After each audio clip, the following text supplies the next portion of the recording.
আজকে আমার মন ভালো লাগতেছে না, আমি যে কি করব। হাসি আসতেছে না মুখে।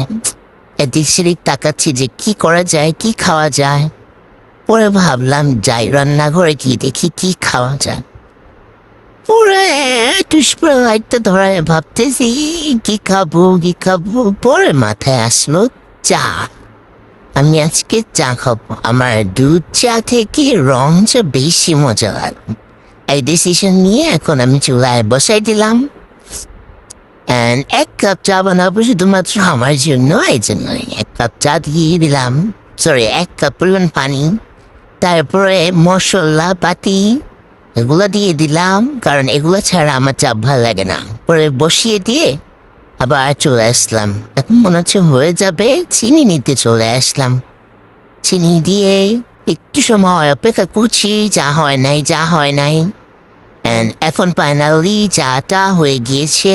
দেখে আমার মনের ভিতরে একটা আনন্দ অনুভূতি শুরু হয়ে গেল। এখন আমি খুশি।